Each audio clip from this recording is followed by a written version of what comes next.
আসসালামু আলাইকুম ওয়া রাহমাতুল্লাহি ওয়া বারাকাতুহু। মানুষ এত বেশি, সালামের উত্তর এত কম, এদের নিয়ে ওয়াকাফ-বিলের আন্দোলন হবে? সালামের জবাব দেওয়া কি নফল?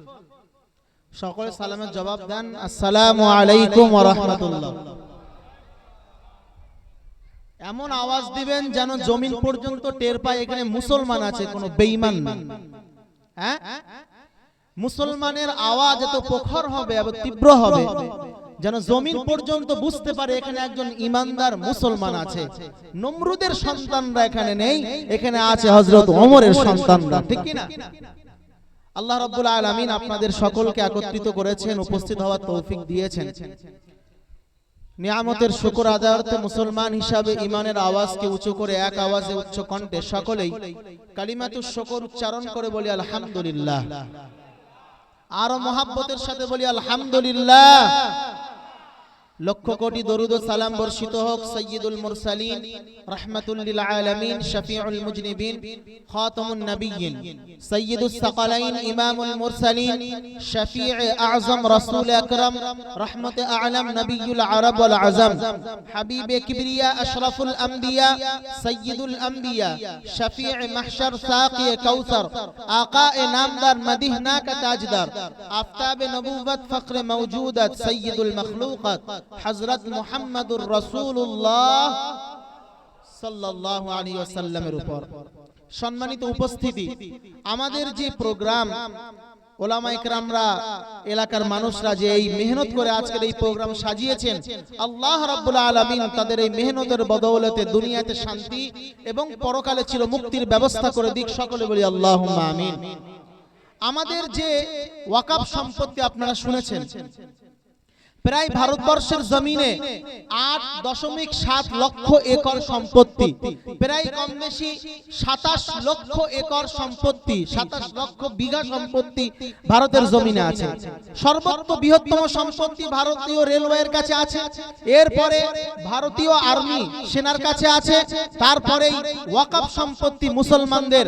আমাদের পূর্বপুরুষ যারা ওয়াকফ করে গিয়েছেন এই জমিনের মধ্যে, ভারতের মধ্যে মুঘল সাম্রাজ্য, সুলতান সাম্রাজ্য, এইভাবে মুসলিমরা রাজত্ব করেছেন, নবাবরা রাজত্ব করেছেন। তারা যখন দেশ ভাগের সময় কেউ পাকিস্তানে চলে গেছেন, কেউ বাংলাদেশে চলে গিয়েছেন, তারা মুসলমানদের জন্য তাদের সম্পত্তিকে তারা ওয়াকফ করে দিয়েছেন। আমরা কিন্তু এই সম্পত্তি বাঁচানোর জন্য যে আন্দোলনে নেমেছি, কিভাবে আন্দোলন করি? আমাদের এলাকার যুবক সমাজ বা প্রত্যেকটা মানুষ প্রায় সকলেই স্ট্যাটাস দিয়েছেন, হোয়াটসঅ্যাপের মধ্যে স্ট্যাটাস দিয়েছেন, ওয়াকফ অ্যামেন্ডমেন্ট বিল রিজেক্ট, এইভাবে প্রতিবাদ করেছেন। কিন্তু ফোনের মাধ্যমে যদি আপনি আন্দোলন করেন, আপনি যে মুমিন এর সার্টিফিকেট শুধু ফোনের মাধ্যমে পান, কিয়ামতের দিন তো ফোন জান্নাতে যাবে, আপনার জান্নাত কিভাবে হাসিল হবে? এজন্য শুধু ফোন দিয়ে না, সোশ্যাল মিডিয়া দিয়ে না, এর আগেও আমরা সোশ্যাল মিডিয়ায় একটা স্ক্যানার করে ওয়াকফ বিলের বিরুদ্ধে সকলে স্ক্যানার করে প্রতিবাদ করেছিলাম। আলহামদুলিল্লাহ, এবারেও আমরা স্বতঃস্ফূর্তভাবে, ঐক্যবদ্ধভাবে আমরা সকলে একত্রিত হয়ে এই বিলের বিরুদ্ধে আন্দোলন করতে রাজি আছি ইনশাআল্লাহ। হাত তুলে দেখান, রাজি আছি ইনশাআল্লাহ। নারে তাকবীর, নারে তাকবীর। আল্লাহ রাব্বুল আলামিন আমাদেরকে সেই সুযোগ, সেই শক্তি দান করুক। মনে রাখবেন, কাশ্মীর থেকে কন্যাকুমারী পর্যন্ত, ইসলামাবাদ থেকে নিয়ে ঢাকা পর্যন্ত এক রাতের মধ্যে, এক সপ্তাহের মধ্যে যখন ইংরেজরা এই দেশের মধ্যে শাসন করছিলেন, মুসলমানদের উপরে অত্যাচার করেছিলেন, এই দেশ যখন রজব করে নিয়েছিলেন, আমাদের ওলামায়ে কেরামরা, আমাদের মুসলিম সম্প্রদায়ের মানুষ, হযরত মুফতি মাহমুদুল হাসান দেওবন্দি, তিনি তখন ফতোয়া লিখেছিলেন, তিনি তখন ফতোয়া দিয়েছিলেন, হে জাতি, হে আমার সম্প্রদায়ের মানুষ, হে আমার আমর সাধারণ মুসলমান যারা ইমানের দাবিদার আছো, তোমাদের কাছে আমি দাবি রাখলাম, ফতোয়া দিলাম, আজকের দিনে ইংরেজ শাসকের বিরুদ্ধে জিহাদ প্রত্যেকটা মুসলমানের জন্য ফরজ। এই ফতোয়া পাওয়ার পরে ওই মুফতি সাহেবকে আটক করার পরে ইংরেজ শাসক তাকে প্রতিনিয়ত নির্যাতন করেছে, তারপরেও তিনি তার কলমকে উইথড্র করে নেয়নি, ফতোয়াকে তুলে নেয়নি। আমাদের জানের বদৌলতে রক্তের বিনিময়ে এই ইসলামাবাদ থেকে নিয়ে কন্যাকুমারী থেকে নিয়ে ঢাকা থেকে নিয়ে আর কাশ্মীর পর্যন্ত গাছের মধ্যে রশি দিয়ে মুসলমান আলেম সমাজের মধ্যে এই মুসলমান যুব সমাজকে গাছের মধ্যে রশি দিয়ে প্রায় 3 দিন পর্যন্ত গাছের রশি দিয়ে রেখেছে। কাজে আমরা কিন্তু সেই ভয়ের মানুষ, ভয় পাওয়ার মানুষ না। আমরা এর আগেও দেখিয়েছি, আমাদের পূর্বপুরুষরা দেখিয়েছে দেশ স্বাধীন করতে হয় কিভাবে।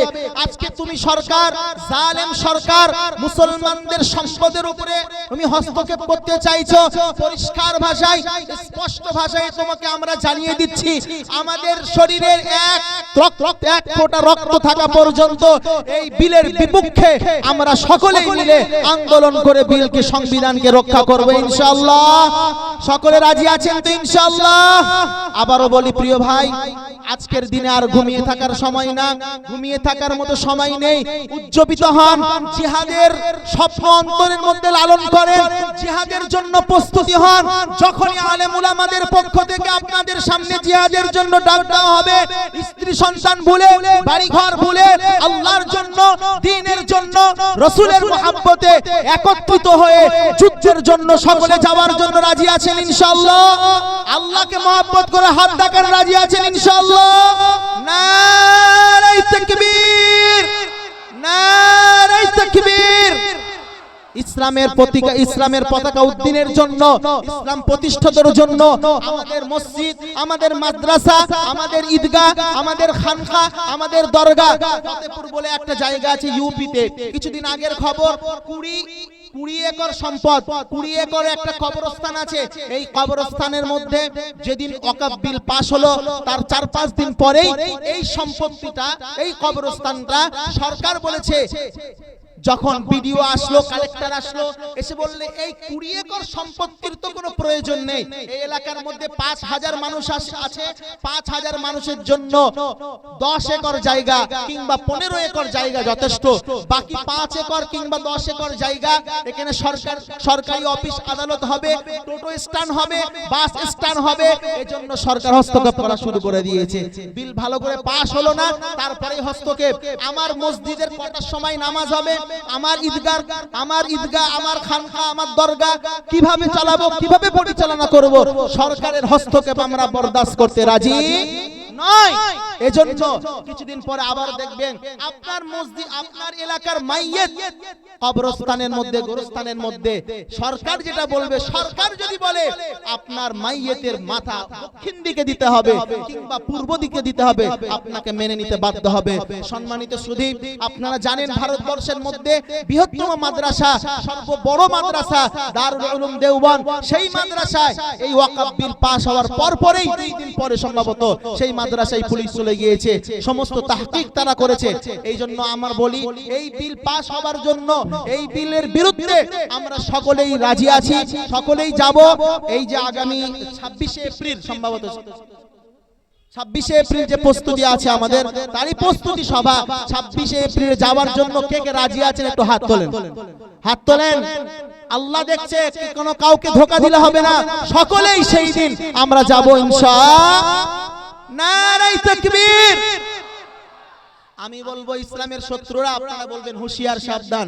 ইসলামের শত্রুরা, ইসলামের শত্রুরা, দ্বীনের শত্রুরা, সংবিধানের শত্রুরা, আল্লাহ রাব্বুল আলামিন আমাদের এই দেশকে, সংবিধানকে, মুসলমানদের সম্পদকে আল্লাহ কুদরতিভাবে হেফাজত করার তৌফিক দান করুক। সকলে বলি আল্লাহুম্মা আমিন।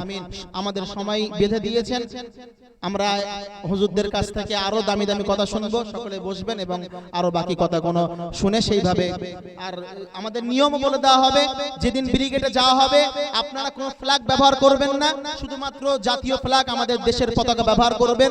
কোন রকম দেশের সম্পত্তি, কোন রকম সেন্ট্রাল গভর্নমেন্টের সম্পত্তি এবং কোন রকম বেদিনদের সঙ্গে, বেধর্মীদের সঙ্গে খারাপ আচরণ করবেন না। কারণ আপনারা ইতিমধ্যে জানেন, মুর্শিদাবাদে শুনেছেন, শামসেরগঞ্জে শুনেছেন, জঙ্গিপুরে শুনেছেন, ভাঙড়ে শুনেছেন, মুসলমানদের সামান্য একটু ব্যাক হয়ে যাওয়ার করে স্লিপের জন্য কত বড় বড় অপবাদ এখন পর্যন্ত পার্লামেন্ট পর্যন্ত খবর হয়ে গেছে, সুপ্রিম কোর্ট পর্যন্ত খবর হয়ে গেছে, একটাই খবর মুসলিম জঙ্গিবাদ।